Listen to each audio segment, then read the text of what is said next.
changer les règles du jeu. Donc là aussi, par rapport au mode de fonctionnement des entreprises, alors pour l'instant, le monde sur ce sujet-là hésite quant au chemin pour qu'on prenne en considération cette problématique-là. Mais sachez une chose, c'est que lorsque la prise de conscience est là, d'une manière ou d'une autre, ça se traduira dans les règles du jeu. Et donc il y a une question qui va vous intéresser, et intéresser notamment vos clients, c'est comment en fait on va intégrer dans l'équation économique, parce qu'il n'y a pas d'autre solution pour gérer le changement climatique, de changer les règles du jeu économique, puisqu'une entreprise, c'est pas ni moral ni morale, elle est amorale, c'est une structure qui va porter notre activité collective. Donc ça va rentrer en fait dans les règles du jeu. Et donc pour vous en tant qu'auditeur d'ailleurs, sachez en fait qu'il y aura forcément en fait, des vraies zones d'évaluation pour vous permettre, entre guillemets, d'évaluer ou d'intégrer dans l'équation économique cette problématique du changement climatique, que ce soit à travers l'empreinte écologique, et après derrière, qui débordera d'ailleurs probablement sur l'empreinte sociale, plus complexe à gérer à terme, parce que moins objective que l'empreinte écologique. Lorsque la petite Greta nous dit il faut changer de modèle, puisque c'est exactement on va dire la terminologie qu'elle utilise, évidemment on sent qu'il y a un côté angoissant des jeunes générations, parce que quand ils ont fait de l'histoire, ce qui n'est plus le cas des étudiants français, donc ils n'ont plus d'histoire, donc ils ne savent plus comment ça s'est passé autrefois, quand vous faites un tout petit peu d'histoire, vous vous rendez compte que c'est arrivé rarement le changement de modèle. C'est arrivé quand il y a eu des ruptures, des révolutions industrielles ou des ruptures technologiques. Vous voyez, typiquement, évidemment, l'imprimerie, ça a mis un peu de temps. Après le moteur à vapeur et l'industrialisation, ça va beaucoup plus vite, 19e siècle, et puis l'électricité, le moteur à essence, début du 20e siècle.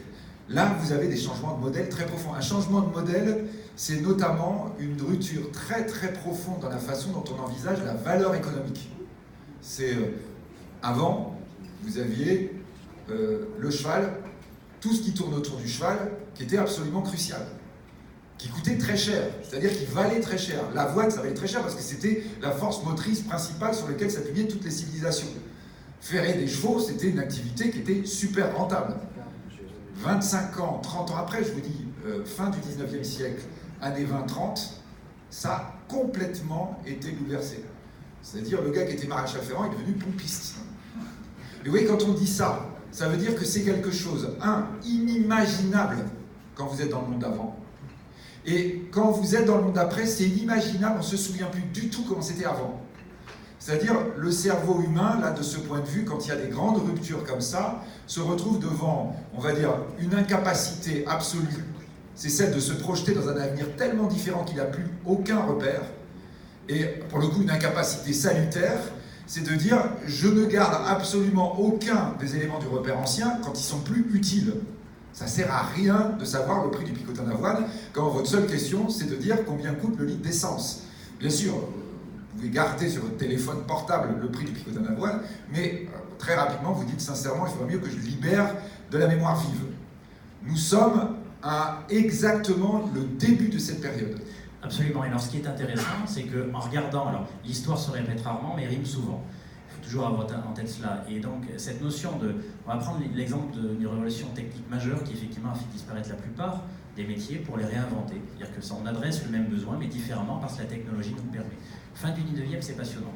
Parce qu'on est véritablement là-dedans. En gros, machine à vapeur, révolution dans le transport, électricité, télégraphe, révolution dans la communication. En gros, tous les ferments pour que la première délocalisation au niveau mondial se produise. Pour la première fois de l'histoire, on déconnecte le lieu de consommation du lieu de production. Vous comprenez que ça change tout.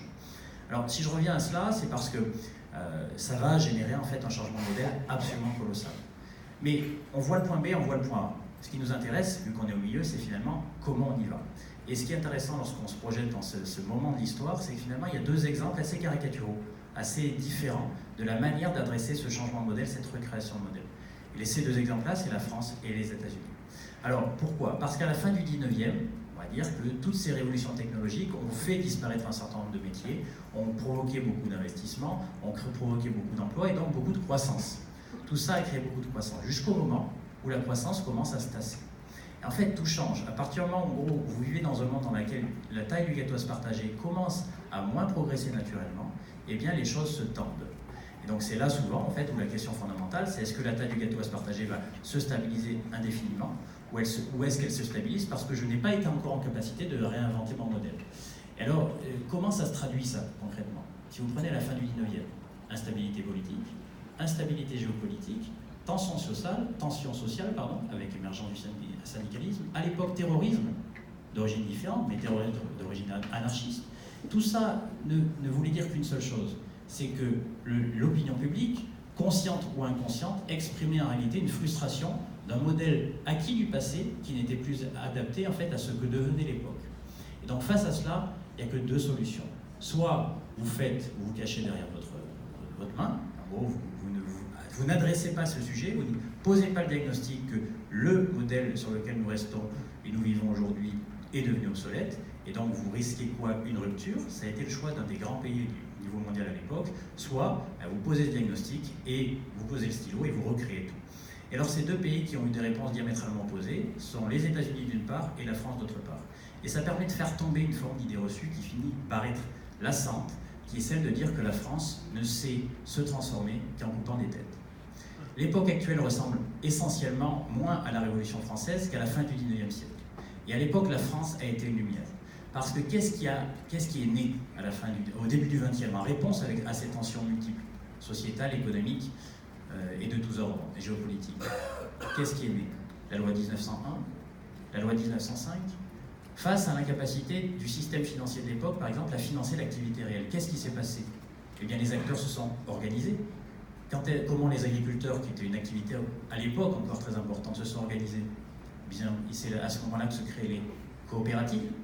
Donc, c'est une vraie invention extraordinaire.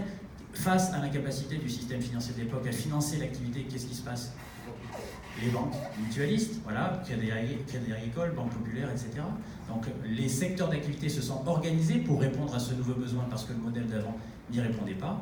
Et voilà, on pourrait continuer en fait avec les mutuelles, les assurances. Et en réalité, ce qui est extraordinaire, c'est que la France a fait preuve d'un progressisme formidable, mais parce qu'elle a eu le courage de poser le diagnostic de l'obsolescence du modèle qu'on avait hérité. C'est le premier point. Le deuxième point, puisque là aussi on peut faire tomber une autre idée reçue, qui est celle de la capacité des États-Unis à toujours s'adapter. La réalité, c'est qu'à l'époque, les États-Unis n'ont pas su le faire. Et ça aboutit à quoi? À une rupture, à une décennie terrible qui part de 1901 à 1911, qui entraînera le reste derrière, qui est celle d'une rupture d'ordre politique. Les États-Unis, face à leur incapacité à réinventer leur modèle, ont été si loin dans les excès qu'in fine, le président qui est élu en 1901, qui s'appelle Theodore Roosevelt, avait grosso modo une seule ligne à son programme: je découperai les gros. Alors c'est très intéressant pourquoi, et je fais un tout petit insert, parce qu'il faut avoir en tête que lorsque les taux de croissance commencent naturellement à disparaître, la seule solution individuelle pour continuer à s'agrandir, qu'est-ce que c'est? C'est se racheter. C'est la raison pour laquelle d'ailleurs on voit déjà ce phénomène de consolidation permanente dans lequel nous sommes entrés depuis quelques années. Pourquoi? Tout simplement parce que les taux de croissance diminuent, la taille du gâteau à se partager n'augmente plus, ce qui fait que toutes les parts de marché sont déjà distribuées. Hormis être un champion de la techno qui fait autrement, eh bien si vous êtes sur un modèle traditionnel, vous n'avez pas d'autre choix que de faire de la croissance externe. C'est ce qui s'est passé à la fin du 19e. Et vous avez abouti à quoi? Des situations monopolistiques de trust. Et il s'est passé quoi? Il s'est passé que ces trusts-là, qui deviennent si gros, qui deviennent des concurrents légitimes de la sphère publique, de l'État, et ça ne peut pas durer. On ne peut pas imaginer sur cette planète que l'opinion publique puisse durablement accepter qu'un agent privé puisse être un concurrent légitime de l'agent public. Et c'est la raison pour laquelle, là encore, c'est intéressant, on aurait pu poser en fait ce diagnostic il y a 2 ou 3 ans. Vous avez entendu parler de cette volonté nouvelle de fiscaliser, de réglementer en fait les GAFA, ces grands trusts du jour, qui effectivement sont devenus tellement gros que chaque projet d'innovation, ils le rachètent d'une certaine manière. Et donc, sachez que là aussi, ce mécanisme de volonté de réglementation et de fiscalisation de ce secteur d'activité, on n'en est qu'au début. Et je dirais même qu'il faut le faire, parce que si on ne le fait pas, eh bien l'opinion publique amènera à voter pour des gens qui n'auront qu'une seule volonté, c'est les découper. D'ailleurs, je crois que ce n'est pas complètement éloigné du programme d'une des candidates à la présidentielle aux États-Unis pour l'année prochaine. Et donc, à l'époque, les États-Unis ont fait le choix de la rupture. La France a eu le courage de poser le diagnostic et de réinventer ce qui a fait nos fondations pendant un certain nombre de décennies.